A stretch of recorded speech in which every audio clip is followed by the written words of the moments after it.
Hello दोस्तों, welcome to मेरा classes. हम लोग एमपीपीएससी असिस्टेंट प्रोफेसर के लिए जो स्पेशल प्रैक्टिस सेट सॉल्व कर रहे हैं उसमें आज का टॉपिक क्या है? Deduction. Deduction under section 80C से 80U। क्या है? 80C से 80U तक की डिडक्शन जो है उस पर हम लोग एमसीक्यू के माध्यम से डिस्कस करेंगे। एमसीक्यू सॉल्व करेंगे और उन पर बात भी करेंगे कि ये कैसे है। ठीक है, तो पहला क्वेश्चन क्या है? पहला क्वेश्चन है section 80C allows deduction up to how much amount.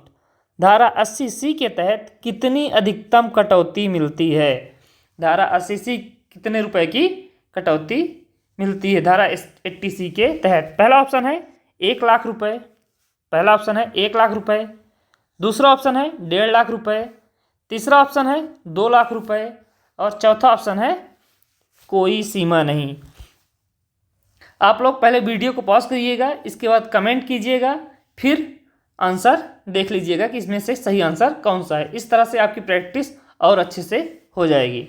ठीक है, तो धारा 80C के अंतर्गत क्या आता है? ये LIC की बात करता है कि LIC में अगर कोई पेमेंट करता है तो उसे 1.5 लाख रुपए तक की कर छूट मिलती है। ठीक है, जीवन बीमा प्रीमियम और प्रोविडेंट फंड पर।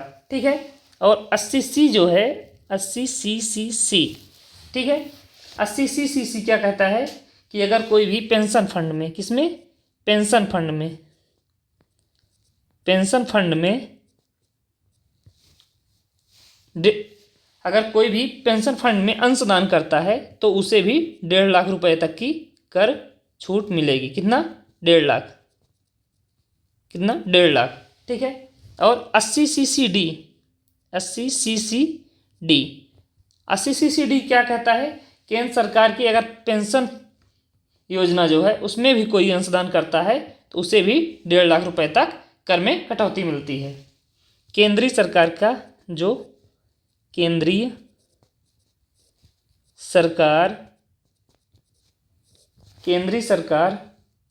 की पेंशन फंड, किसमें? पेंशन फंड में अगर कोई अंशदान करता है तो उसके लिए भी 1.5 लाख रुपए तक कर में छूट मिलती है, यानी कि डिडक्शन मिलता है। ठीक है, लेकिन यहीं पे 80CCE क्या है? 80CCE ये क्या कहता है कि 80CCC और 80CCD इन तीनों को मिलाकर ही 1.5 लाख रुपए तक होना चाहिए।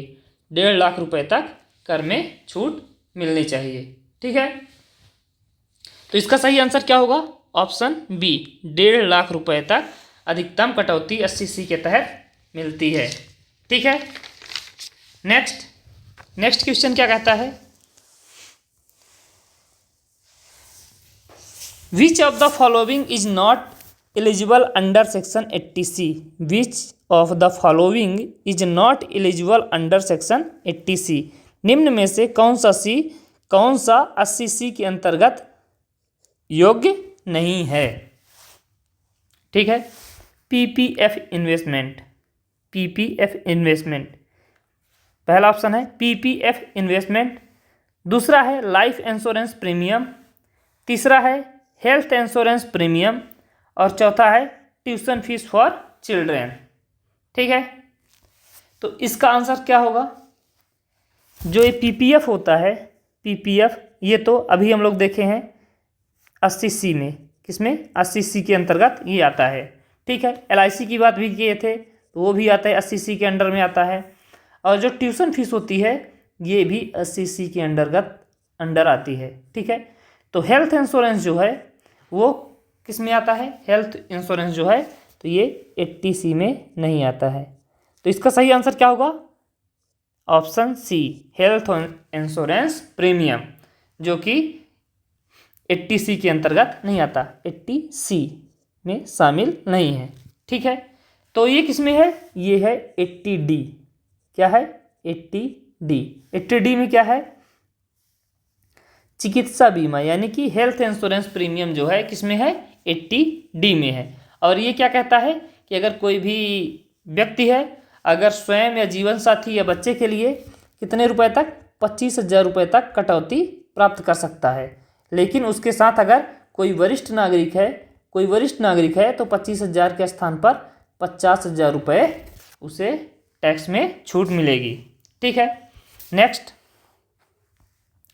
कुछ इम्पोर्टेंट इन्फॉर्मेशन हम लोग देख लेते हैं। हमारा जो बैच है, हम लोग आप लोगों के लिए लाए हैं complete course with practice set. ठीक है, एग्ज़ाम तक, क्योंकि इस बार निगेटिव मार्किंग है तो आपको ज़्यादा से ज़्यादा प्रैक्टिस करने की ज़रूरत होगी। तो आप लगातार प्रैक्टिस करते रहेंगे, इसलिए आपके लिए जो कंप्लीट कोर्स है, कंप्लीट कोर्स के साथ साथ आपका एग्ज़ाम तक लगातार प्रैक्टिस सेट चलती रहेगी। इसमें आपको मिलेगी रिकॉर्डेड क्लासेस और MCQ क्लासेस और प्रीवियस ईयर क्लासेस, साथ में टेस्ट सीरीज और डाउट सेशन और PDF सॉल्यूशन, और खुशी मैम के द्वारा जो लेक्चर 2024 में रिकॉर्ड किए गए थे वो आपको रिकॉर्डेड क्लासेस मिलेंगी। अभी वर्तमान में खुशी मैम जो हैं तो उनका असिस्टेंट प्रोफेसर में सिलेक्शन भी हो गया है। ठीक है, तो वो तो अब क्लासेस नहीं ले पाएंगी, लेकिन रिकॉर्डेड क्लासेस उनकी जो हैं तो आप उससे बेहतर तैयारी कर सकते हैं। ठीक है, और ये सारी चीज़ें कंप्लीट आपको मात्र 35,000 यानी 3500 रुपये मात्र में आपको संपूर्ण चीज़ें मिल जाएगी। और अगर कुछ जानकारी आपको चाहिए तो ये जो नीचे व्हाट्सएप नंबर दिया है इस पर आप कांटेक्ट कर सकते हैं। ठीक है, ठीक है, अब हम लोग नेक्स्ट क्वेश्चन में चलते हैं। नेक्स्ट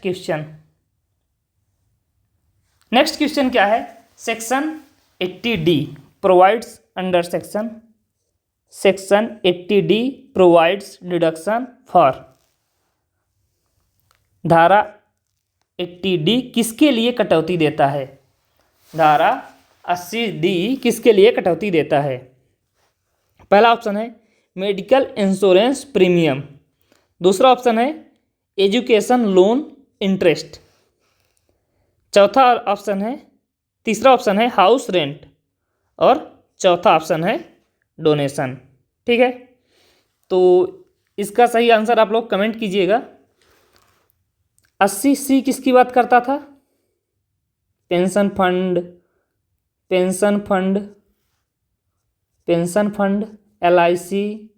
LIC और केंद्रीय योजना में जो पेंशन फंड है उसकी बात करता था। ठीक है, 80C। 80D किस पर बात करता है? 80D और 80E और 80E के बाद 80G, 80GG। ठीक है, तो 80D किस पर बात करता है? Medical insurance. किस पर बात करता है? मेडिकल इंश्योरेंस, चिकित्सा बीमा प्रीमियम। किसकी बात करता है? चिकित्सा बीमा प्रीमियम, मेडिकल इंश्योरेंस प्रीमियम, चिकित्सा बीमा प्रीमियम। ठीक है, और ई से क्या है? एजुकेशन लोन इंटरेस्ट, यानी कि शिक्षा पर जो भी लोन लिया गया हो उस पर ऋण पर भुगतान। क्या है? ऋण पर ब्याज, शिक्षा हेतु ऋण पर ब्याज। क्या है? ऋण पर ब्याज, शिक्षा हेतु ऋण पर ब्याज अगर लिया जाता है तो किसके अंडर डिडक्शन मिलता है? 80E के तहत मिलता है। और कितना डिडक्शन मिलता है? जितना भी ब्याज का रुपया होगा पूरा का पूरा डिडक्शन मिलता है। 80G क्या कहता है? दान के लिए बात करता है कि दान दिया जाएगा। कितने प्रतिशत दिया जाएगा? कुछ कंडीशन होती है जिस पर 100% और कुछ ऐसी कंडीशन होती हैं जिन पर 50% डिस्काउंट दान दिया जाता है। ठीक है, फिर नेक्स्ट क्या है? 80GG, ये किससे संबंधित है? किराए से संबंधित है, किराए देने से संबंधित है, किराए से संबंधित है। ठीक है, तो अगर आपको याद करना है तो क्या 80C अगर याद करना है तो C से ऑलरेडी LIC याद कर सकते हैं, LIC। ठीक है, 80D, डी से डॉक्टर होता है। शॉर्टकट में आप ध्यान दीजिए कि 80D, अगर 80D है तो डी का मतलब डॉक्टर यानी कि चिकित्सा से संबंधित है, ठीक है। और 80E जो है, ई जैसे नाम से ही पता चल रहा है एजुकेशन से संबंधित है। एजुकेशन पर अगर कोई ऋण ले रहा है तो वो 80E के तहत उसे छूट मिलेगा, ठीक है। 80 जो जी है तो पता चल रहा है जी मतलब क्या होता है, ग्रांट या कि दान, ठीक है। तो 80G से आप लोग याद कर सकते हैं, 8G नहीं है 80G। 80G ग्रांट से संबंधित है, दान से संबंधित है। तो जी का मतलब ग्रांट, ई का मतलब एजुकेशन, डी का मतलब डॉक्टर। ये आप याद कर लेंगे तो आपको आसानी से याद हो जाएगा, और आपको ये याद कर लीजिएगा। और 80C से LIC याद कर लीजिए, LIC, ठीक है। तो ये चीज़ें जल्दी याद रहेंगी आपको। 80E, C और D और G ये आसानी से आपको याद हो जाएगा। जी का मतलब ग्रांट या कमीशन, ई का मतलब एजुकेशन, डी का मतलब डॉक्टर और सी का मतलब है LIC, ठीक है। जी जो है वो किससे संबंधित है, किराए से संबंधित है, ठीक है। अब नेक्स्ट क्वेश्चन, अगला चौथा क्या कहता है, maximum deduction under section 80D for senior citizen, self plus family, खुद एज, ठीक है। वरिष्ठ नागरिकों के लिए 80D में अधिकतम कटौती कितनी है, अगर वह स्वयं हो और उसका परिवार भी शामिल हो, ठीक है। तो नॉर्मल क्या होता है 80D में, 80D जो है तो इसका ऑप्शन कितने हैं, 4 ऑप्शन है। पहला ऑप्शन क्या कहता है 25,000, कितना छूट मिलता है, अधिकतम कटौती कितनी मिलती है। पहला ऑप्शन है 25,000, दूसरा ऑप्शन है 50,000, तीसरा ऑप्शन है 75,000, चौथा ऑप्शन है 1,00,000, ठीक है। आप लोग कमेंट कीजिए। तो 80D क्या कहता है, 80D कहता है कि अगर वह स्वयं, ठीक है, या जीवन साथी या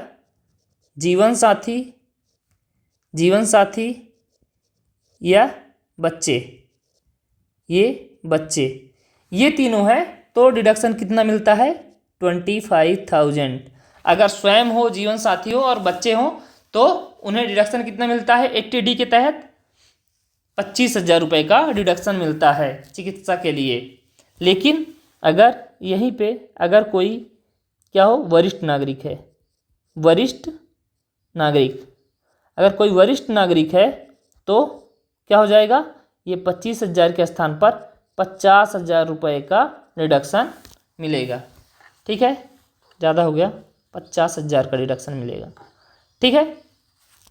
तो इसका सही आंसर क्या होगा, ऑप्शन नंबर बी, 50,000 रुपये तक की छूट मिलती है 80D के तहत। अगर कोई भी मेडिकल इंश्योरेंस है तो उससे मेडिकल इंश्योरेंस ले रहा है तो उसे 50,000 तक की छूट मिलेगी, ठीक है। नेक्स्ट सेक्शन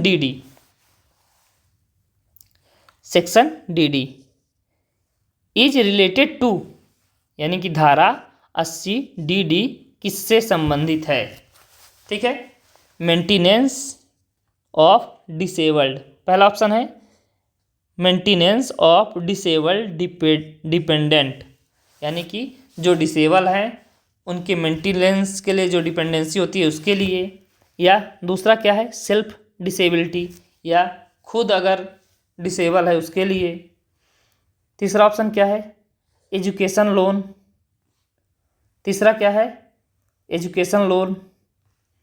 चौथा क्या है डोनेशन टू पॉलिटिकल पार्टी, ठीक है। तो 80DD क्या कहता है, 80D किस लिए था, 80D क्या था, डॉक्टर से हम याद कर सकते हैं कि चिकित्सा बीमा प्रीमियम के लिए था। किसके लिए था, चिकित्सा बीमा प्रीमियम किसके लिए था, चिकित्सा बीमा प्रीमियम, ठीक है। 80D से हम लोग क्या लगा सकते हैं, डिसेबल डिपेंडेंट क्या है, निःशक्त जन। इसमें कितना था 25,000 रुपये नॉर्मल था, 25,000 स्वयं, बच्चे और पत्नी अगर है तो 25,000, और अगर कोई वरिष्ठ नागरिक है उसके लिए 50,000 रुपये की छूट थी। ठीक है, इसे क्या बोलेंगे 80DD। 80DD का मतलब है डिसेबल्ड डिपेंडेंट। ठीक है, डी से डॉक्टर, या फिर आप ऐसा कह सकते हैं डिसेबल्ड डॉक्टर, डिसेबल्ड डिपेंडेंट। ठीक है, तो निःशक्त जन क्या है, निःशक्त जन के लिए है। किसके लिए है, निःशक्त जनों के लिए है। अगर निःशक्त जन क्या है, क्या है, निःशक्तता जो है यानी कि डिसेबिलिटी है, क्या हो,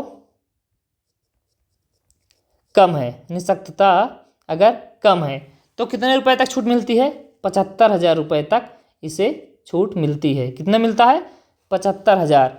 और अगर यही क्या हो जाए, गंभीर गंभीर गंभीर निःशक्तता हो जाए, निःशक्तता अगर हो जाए तो 1,25,000 रुपये तक इसे छूट मिलती है। ठीक है, तो अगर कोई गंभीर नहीं है तो उसे 75,000, और गंभीर निःशक्तता है यानी ज़्यादा बड़ी, वो उठ नहीं सकता है और ज़्यादा प्रॉब्लम है, तो उसे 1.5 लाख रुपए तक टैक्स में कटौती मिलती है। ठीक है, अब 80DD तो हो गया, अब एक और आता है 80DDB। 80DDB, ठीक है। 80DDB क्या है, जैसे हम लोग डॉक्टर से समझ लिए, तो इसको क्या समझ सकते हैं, विशिष्ट। बी से क्या समझ सकते हैं, याद कर सकते हैं। याद करने का तरीका है, आप लोग किसी भी तरीके से याद कर सकते हैं, लेकिन अगर आपको याद करना है, डी से 80D है तो डॉक्टर संबंधित होगा, और DD है मतलब डिसेबिलिटी संबंध होगा, डिसेबल्ड डॉक्टर संबंधित होगा। और नेक्स्ट क्या है, DDB। DDB, DDB किससे संबंधित होगा, DDB अगर आ रहा है तो आप ऐसा सोच सकते हैं कि D और D डॉक्टर तो है, यानी कि ये किससे संबंधित है, बीमारी से संबंधित ही है, लेकिन विशिष्ट है। किससे संबंधित है, विशिष्ट बीमारियों से संबंधित है। डॉक्टर संबंधित तो है पर विशिष्ट से है। ठीक है, तो विशिष्ट बीमारियों के लिए क्या, इसमें विशिष्ट बीमारियों के लिए चिकित्सा पर व्यय क्या है, विशिष्ट बीमारियों के लिए चिकित्सा पर व्यय क्या है, चिकित्सा पर व्यय। ठीक है, तो याद कर लीजिएगा 80D जो है किसके लिए है, चिकित्सा बीमा प्रीमियम के लिए। 80DD जो है निःशक्त जनों के लिए है, जो कि निःशक्तता पर, जो कम निःशक्तता हो तो 75,000 रुपये तक छूट मिलती है, अगर गंभीर निःशक्तता हो तो 1,25,000 तक छूट मिलती है। और DDB जो है वो विशिष्ट बीमारियों के चिकित्सा पर व्यय के लिए है, और इस पर कितनी छूट मिलती है, सामान्यतः ये 40,000 रुपये, कितना, 40,000 रुपये सामान्यतः मिलती है। और अगर कोई वरिष्ठ नागरिक शामिल हो, क्या कौन हो उसमें, वरिष्ठ नागरिक अगर कोई है तो उससे कितने रुपए का छूट मिलेगा, 1 लाख रुपए का छूट मिलता है टैक्स में। ठीक है, तो 80D से संबंधित सारी की सारी चीज़ें हम लोग देख लिए हैं। अब नेक्स्ट क्वेश्चन देखते हैं, अगला क्वेश्चन क्या कहता है। अगला क्वेश्चन है, deduction under section 80U is available to, यानी कि धारा 80U की कटौती किसको मिलती है। 80U जो है तो किसको मिलती है। ठीक है,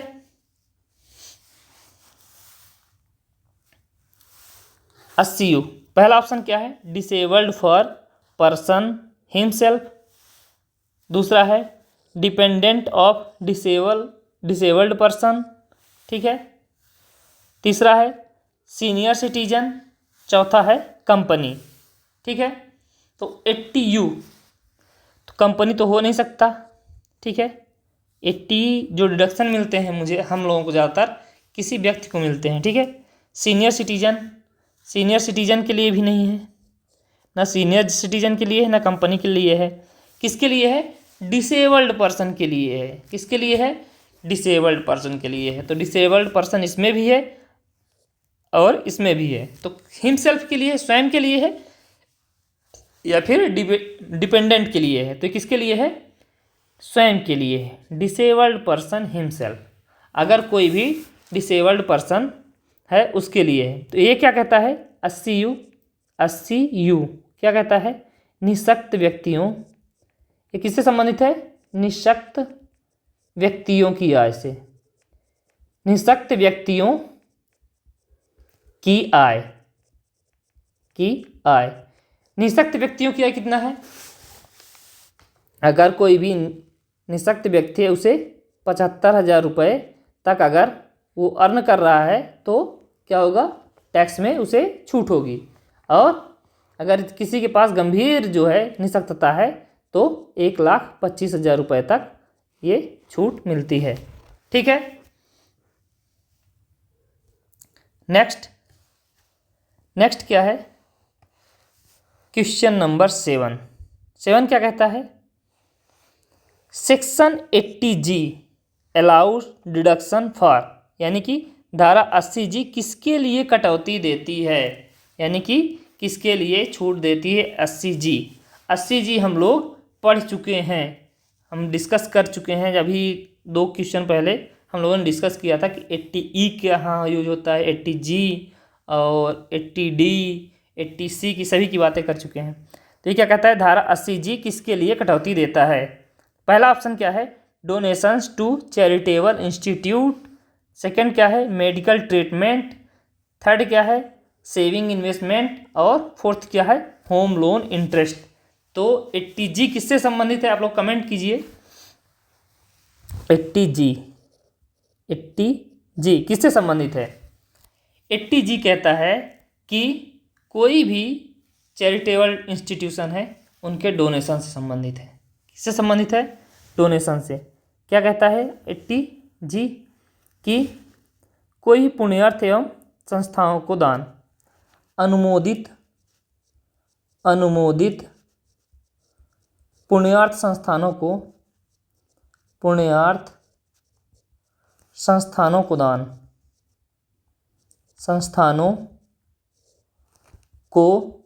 दान। ठीक है। 80G क्या कहता है? अनुमोदित पुण्यार्थ संस्थानों को दान। इट मीन्स क्या है? Donation to charitable institution. तो इसका राइट आंसर क्या होगा? ऑप्शन ए। मेडिकल ट्रीटमेंट नहीं है। मेडिकल ट्रीटमेंट किससे संबंधित है? ऑप्शन डी से संबंधित है। सेविंग जो है वो किससे संबंधित है?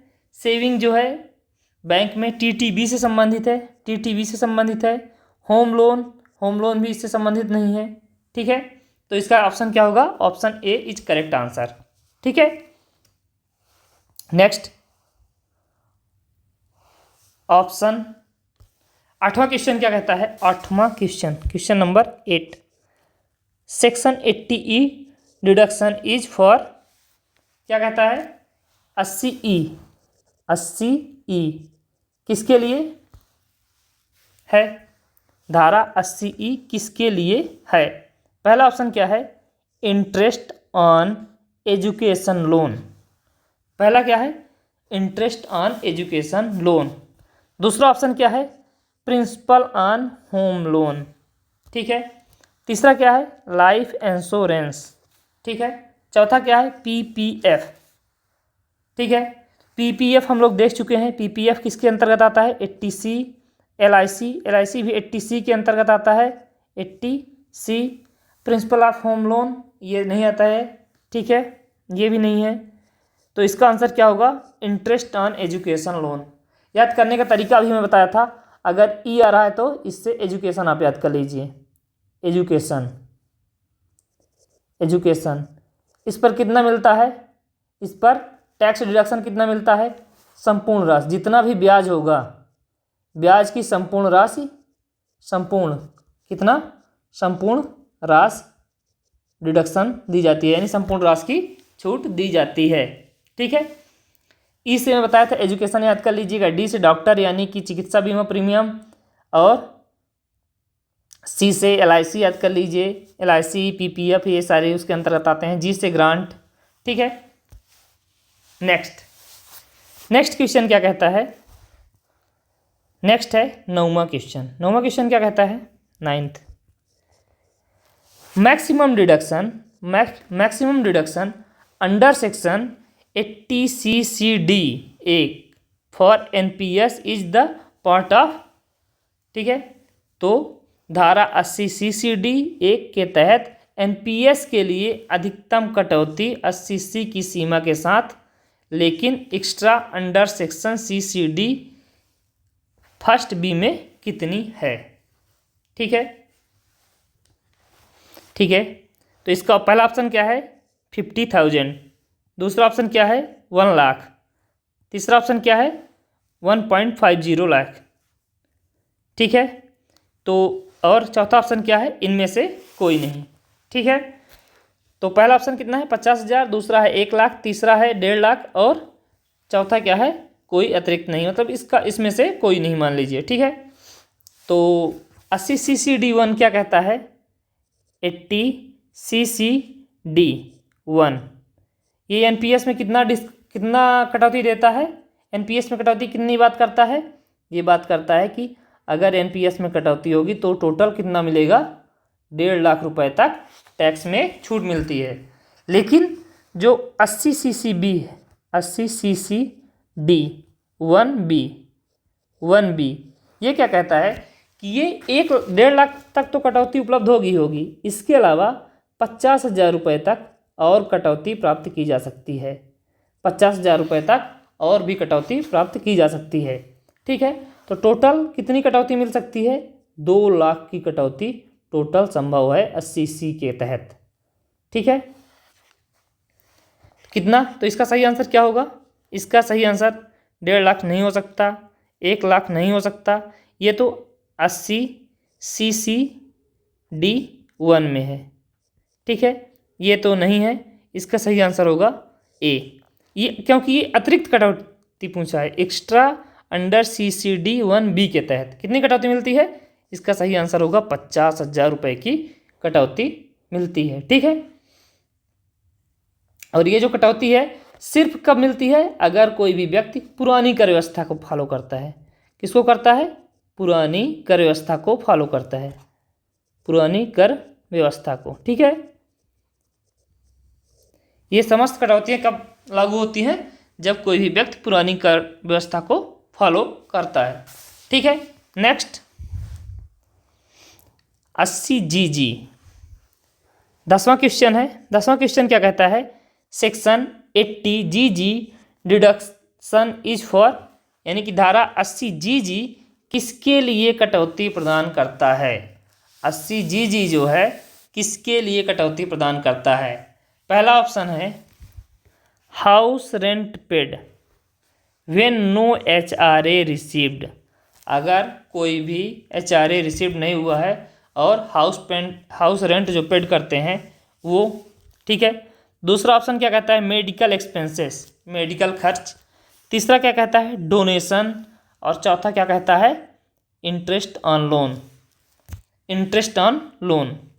ठीक है, अगर इंटरेस्ट ऑन लोन एजुकेशन में है तो वो किस में ये शामिल हो जाएगा 80E के तहत, किसमें अगर एजुकेशन में है, एजुकेशन में है। ठीक है, डोनेशन जाहिर सी बात है 80G ग्रांट या डोनेशन। ठीक है, मेडिकल एक्सपेंसेस की बात किए थे तो डॉक्टर क्या है डॉक्टर संबंधित है यानी कि 80D। ठीक है, मेडिकल एक्सपेंसेस नहीं है उसमें मेन रूप से क्या है मेडिकल इंश्योरेंस है। ठीक है, और हाउस रेंट जो पेड करते हैं तो किसके थ्रू करते हैं 80GG के तहत। 80GG क्या कहता है कि किराए के भुगतान संबंधित है। ये किससे संबंधित है हाउस रेंट पेड से संबंधित है, किराया भुगतान से संबंधित है। किससे संबंधित है किराया भुगतान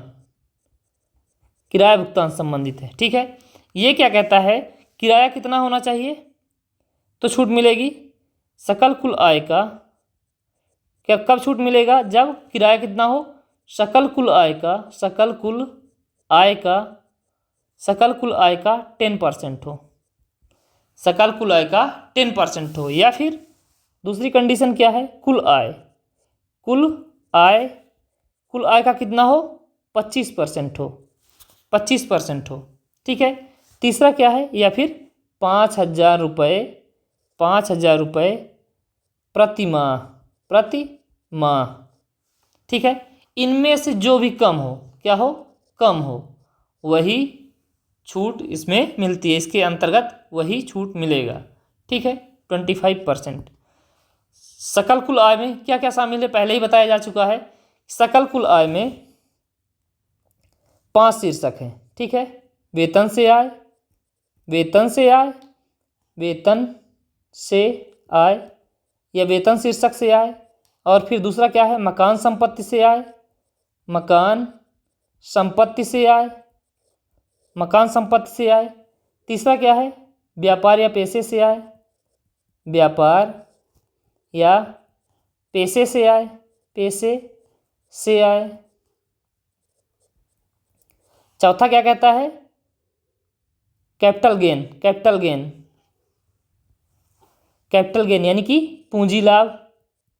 क्या कहता है, पूंजी लाभ, ठीक है। और लास्ट क्या है, अन्य स्रोतों से आय, अन्य स्रोतों, अन्य स्रोतों से आय, ठीक है। ये चीज़ें सम्मिलित है सकल कुल आय में, ठीक है। और कुल आय क्या हो जाएगा, ये जो सकल कुल आय है, सकल कुल आय में -80C से 80U तक अगर डिडक्शन को घटा दिया जाए तो क्या मिल जाएगा हमें, कुल आय, कुल आय मिल जाएगा, ठीक है।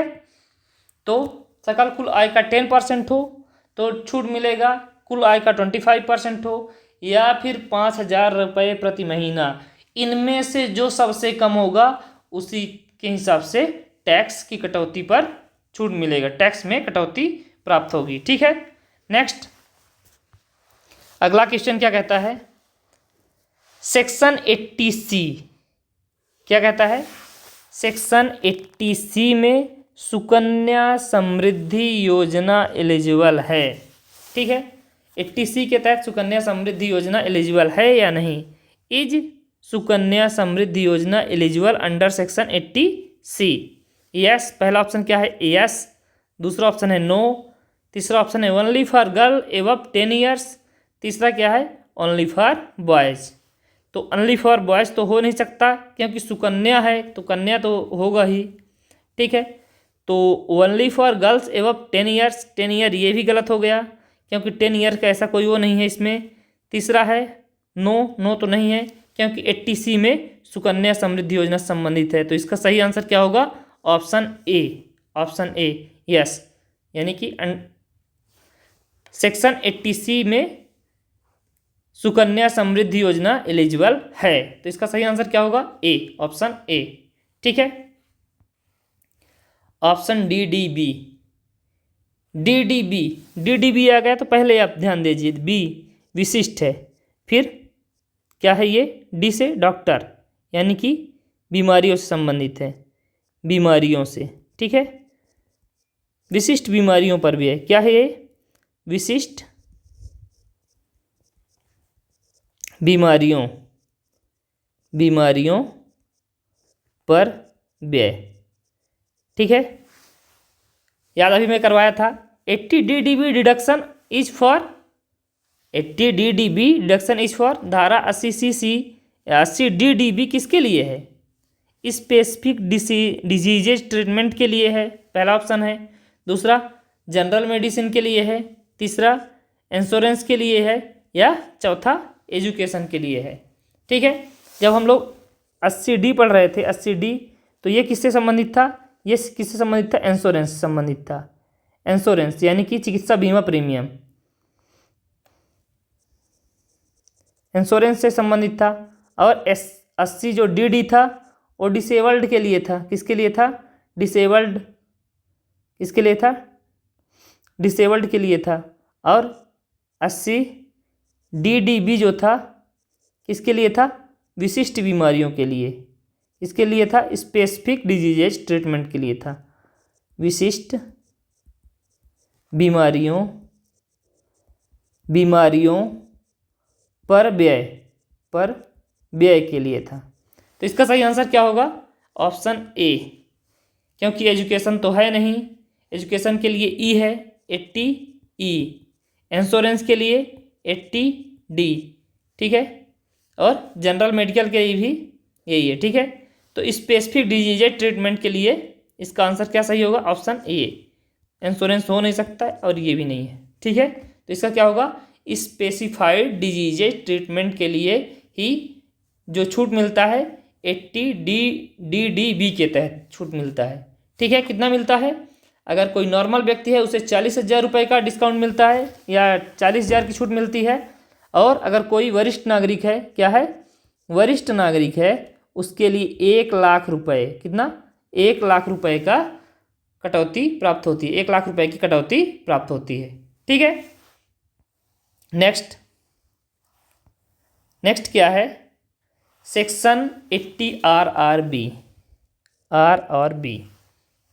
सेक्शन 13वां क्वेश्चन है, सेक्शन 80 RRB इज फॉर धारा 80 RRB किसके लिए है, रॉयल्टी, इनकम फ्रॉम पेटेंट, ठीक है।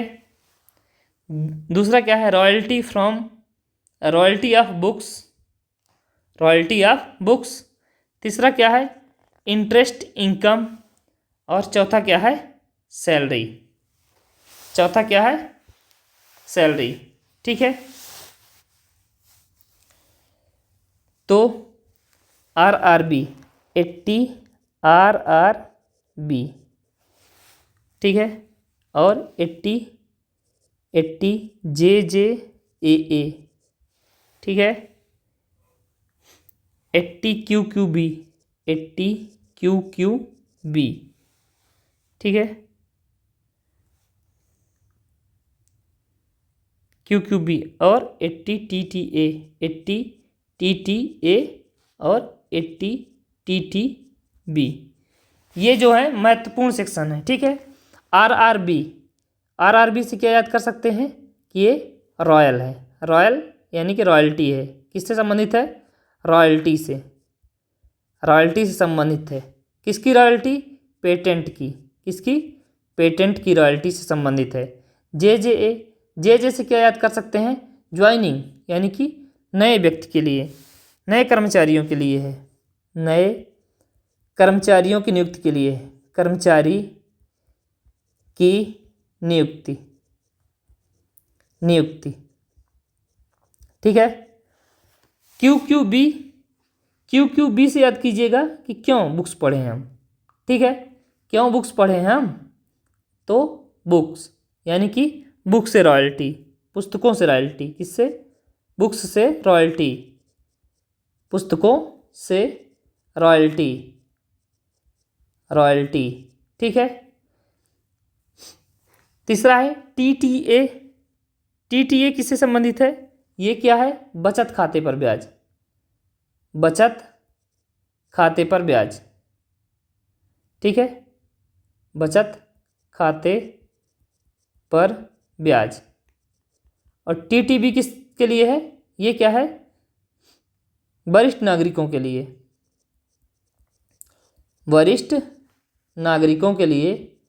नागरिकों के लिए ब्याज पर आय। ठीक है।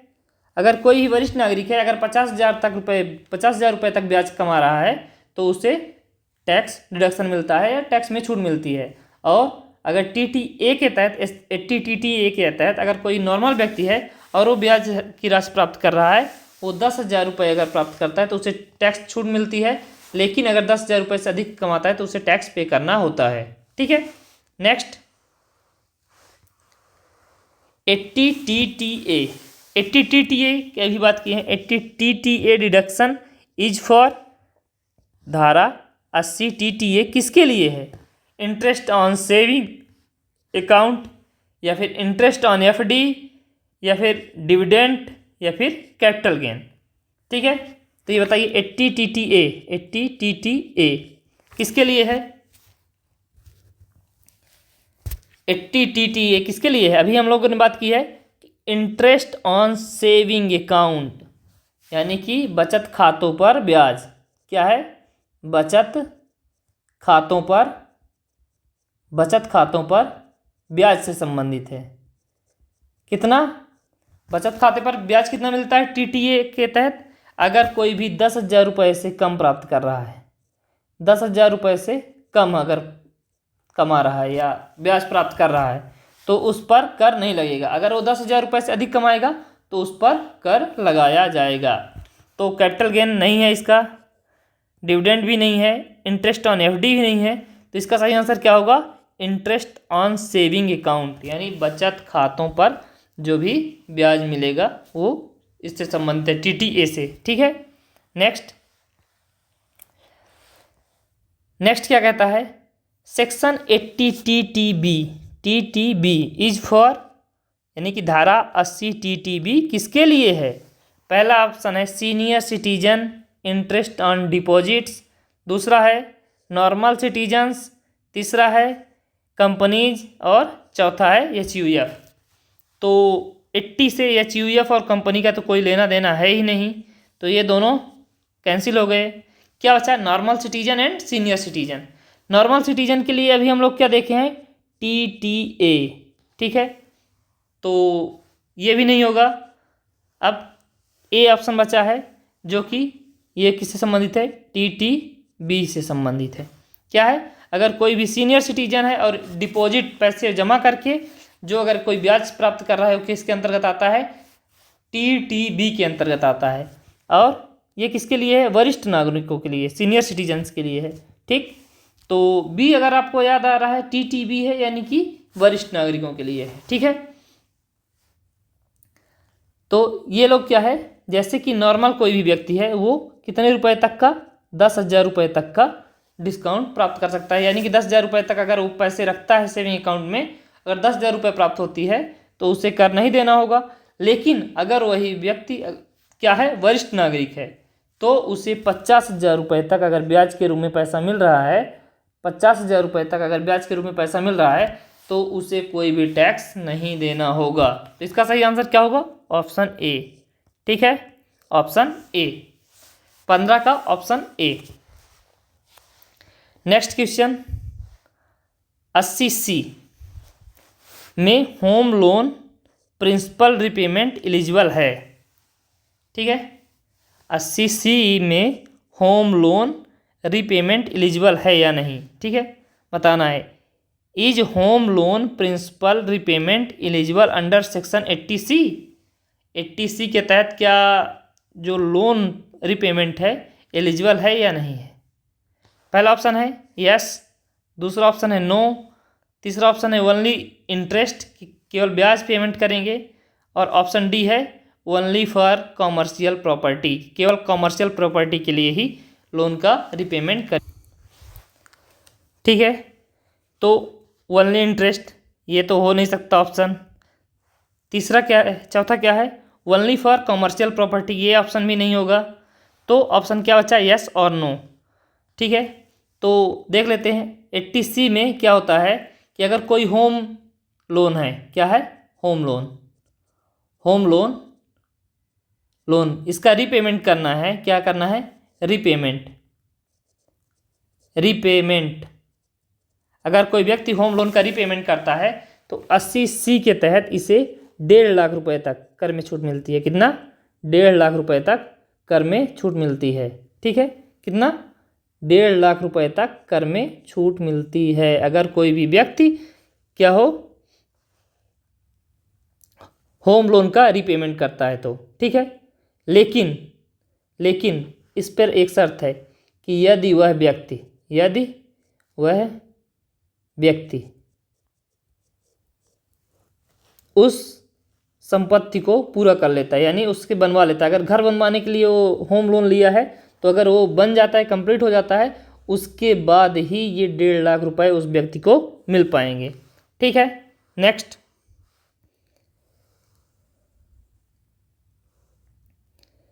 है section 80 IAC is related to धारा 80 IAC।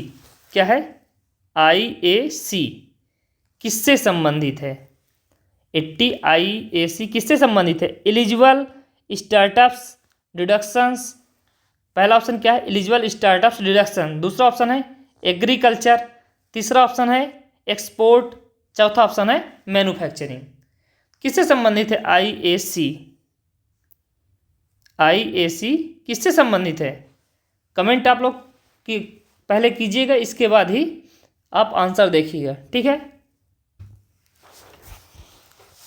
80 IAC से पहले 80IA देख लेते हैं, 80IA, ठीक है, 80IAB और 80IAC, ठीक है, और 80IB।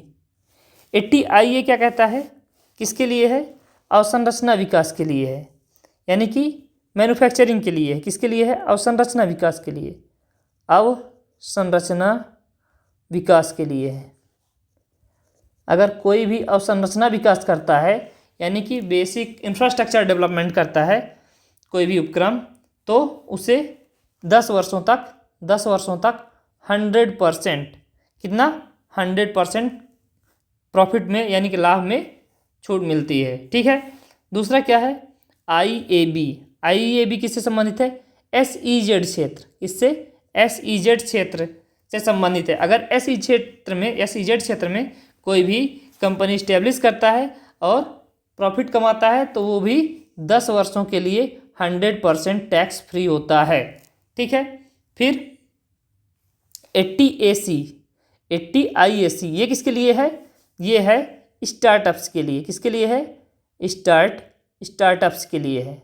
अगर कोई भी स्टार्टअप्स ओपन होता है नया, तो उसे भी 10 वर्षों के लिए 100% कितना, 100% टैक्स फ्री किया जाता है, ठीक है। और इंफ्रास्ट्रक्चर के अलावा अगर कोई कार्य है, ठीक है, तो वो किसके अंडर आता है, IB के अंतर्गत आता है, ठीक है। तो इसके अंदर भी 10 वर्षों तक कितना, 10 वर्षों तक 100% टैक्स फ्री होता है, ठीक है। तो इसका मैन्युफैक्चरिंग नहीं होगा, एक्सपोर्ट नहीं होगा, एग्रीकल्चर से भी संबंधित नहीं है। तो ये किससे संबंधित है, IA संबंधित है, स्टार्टअप से संबंधित है, एलिजिबल स्टार्टअप डिडक्शन से संबंधित है, ठीक है। 80G में 100% डिडक्शन। 18वां क्वेश्चन क्या कहता है, 80G में 100% डिडक्शन विदाउट लिमिट किसके लिए मिलता है, 100% डिडक्शन किसके लिए मिलता है, ठीक है। बहुत सारी चीज़ें हैं जिनमें 100% डिडक्शन मिलता है विदाउट कुछ शर्तें, ठीक है। तो मेन रूप से हम लोग देख लेते हैं।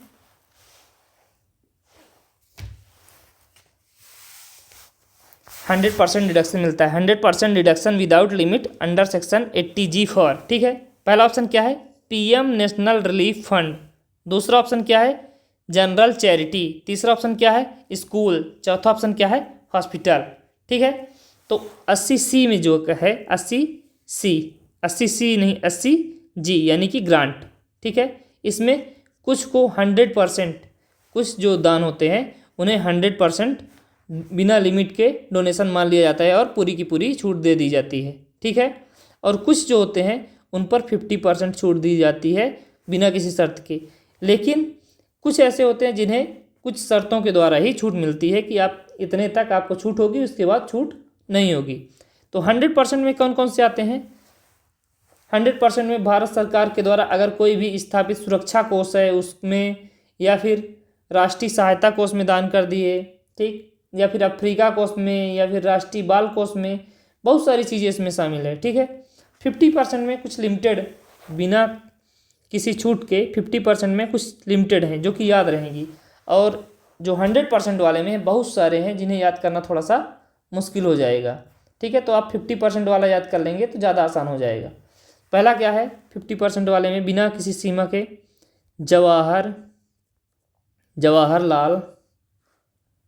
जवाहरलाल नेहरू स्मारक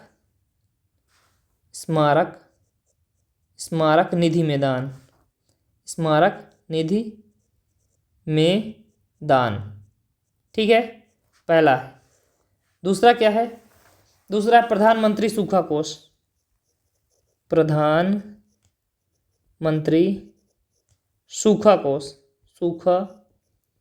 में दान, ठीक है, सूखा कोष में दान। तीसरा क्या है, इंदिरा गांधी स्मारक प्रन्यास में दान, इंदिरा गांधी स्मारक प्रन्यास में दान, प्रन्यास में दान। और चौथा क्या है? राजीव गांधी फाउंडेशन में दान। क्या है? राजीव गांधी फाउंडेशन में दान, फाउंडेशन में दान। ठीक है। अगर 50% देखना हो तो ज़्यादातर देखेंगे तो पहले जवाहरलाल नेहरू आ रहे हैं, फिर उसके बाद इंदिरा गांधी आ रही हैं, फिर राजीव गांधी। यानी कि मेन कौन है? जवाहरलाल नेहरू स्मारक निधि में अगर कोई दान कर रहा है उसमें 50% डिस्काउंट मिलेगा। इंदिरा गांधी स्मारक में अगर कोई दान करे, या फिर राजीव गांधी फाउंडेशन में। एकमात्र ऐसा है प्रधानमंत्री सूखा कोष, और ये ज़्यादातर पूछा भी जाता है और 1-2 बार पूछा भी जा चुका है नेट में। ठीक है। तो 100% डिडक्शन के लिए पीएम से संबंधित कोई भी रिलीफ फंड वगैरह है, सिर्फ प्रधानमंत्री सूखा कोष को छोड़कर। ठीक है। अगर कोई भी चीज़ें हैं तो वो 100% किस में आएंगी?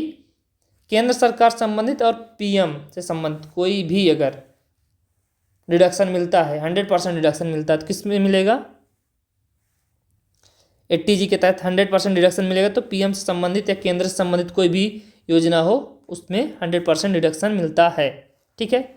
स्कूल और हॉस्पिटल होगा नहीं, जनरल चैरिटी में भी नहीं होता है, इसमें भी लिमिट लगाई जाती है। लेकिन पीएम नेशनल रिलीफ फंड में आप कितना भी, जितना आप चाहें उतना दान कर सकते हैं, वो आपको 100% डिडक्शन मिलेगा। ठीक है। Next, section 80CCC is for, धारा 80CCC किसके लिए है? 80CCC की हम लोग पहले ही बात कर चुके हैं, किससे संबंधित है? आप लोग कमेंट कीजिए कि 80CCC किससे संबंधित है। पहला है पेंशन इम्यूनिटी प्लान कंट्रीब्यूशन, दूसरा है लाइफ इंश्योरेंस, तीसरा है हेल्थ इंश्योरेंस, और चौथा है एजुकेशन। किससे संबंधित है? एजुकेशन जो है तो 80E से संबंधित है। ठीक है। हेल्थ इंश्योरेंस जो है 80D से संबंधित है, 80D से संबंधित है। लाइफ इंश्योरेंस किससे संबंधित है? जीवन बीमा प्रीमियम किससे संबंधित है? 80C से। तो ऑप्शन डी नहीं होगा। ठीक है, क्योंकि ये 80E से संबंधित है। 80D से हेल्थ इंश्योरेंस संबंधित है, ये भी नहीं होगा। और लाइफ इंश्योरेंस संबंधित कौन है? 80C है। तो इसका सही आंसर क्या होगा? ऑप्शन ए, पेंशन एन्युटी प्लान कंट्रीब्यूशन। अगर कोई भी व्यक्ति पेंशन एन्युटी प्लान में कंट्रीब्यूट करता है तो 80CCC के तहत, कितना? 80CCC के तहत 1.5 लाख रुपए तक, 1.5 लाख रुपए तक टैक्स में छूट प्राप्त कर सकता है। ठीक है। नेक्स्ट और लास्ट क्या है? नेक्स्ट और लास्ट है, क्या कहता है? 80C, 80CCC और 80CCD की कुल सीमा कितनी होगी? ये हम लोग पहले ही बात कर चुके हैं। Overall limit of 80C plus 80CCC plus 80CCD1। ठीक है। तो पहला ऑप्शन है 1.5 लाख, दूसरा ऑप्शन है 2 लाख, तीसरा ऑप्शन है 1 लाख, और चौथा ऑप्शन है कोई सीमा नहीं। आप लोग कमेंट कीजिए। तो 80C और ये क्या है? 80CCE। CCE क्या कहता है? 80CCE कहता है कि 80C plus 80CCC CCC plus 80CCD CCD1। ठीक है, कि को मिलाकर छूट कितने से ज़्यादा नहीं होना चाहिए? छूट 1.5 लाख से अधिक नहीं होना चाहिए। 1.5 लाख से अधिक नहीं होना चाहिए। छूट 1.5 लाख से अधिक नहीं होना चाहिए। ठीक है। और क्या है? अगर यदि इसमें 80CCD जो दिया है, 80CCD, इसमें 1B अगर जोड़ दिया जाए तो इसके तहत 50,000 रुपये का अतिरिक्त डिस्काउंट मिलता है, जिसमें से टोटल मिला दिया जाए तो टोटल 2 लाख रुपए तक टैक्स में छूट लिया जा सकता है। ठीक है, आप देख चुके हैं। वीडियो आपको अच्छा लगा हो अगर, तो वीडियो को आप लोग लाइक कर दीजिएगा और चैनल को सब्सक्राइब कर दीजिएगा और हमारे चैनल को ज्वाइन कीजिएगा। ठीक है, आप यूट्यूब में जाएंगे तो यूट्यूब में चैनल को सब्सक्राइब कर ही लीजिएगा। अगर आपको कोर्स अच्छा लग रहा है तो आप वीडियो के डिस्क्रिप्शन से या फिर आप चैनल में मेहरा क्लासेस का ऐप डाउनलोड कर सकते हैं और आप लोग ऑनलाइन क्लासेस ले सकते हैं। ठीक है, धन्यवाद। आज के लिए बस इतना ही।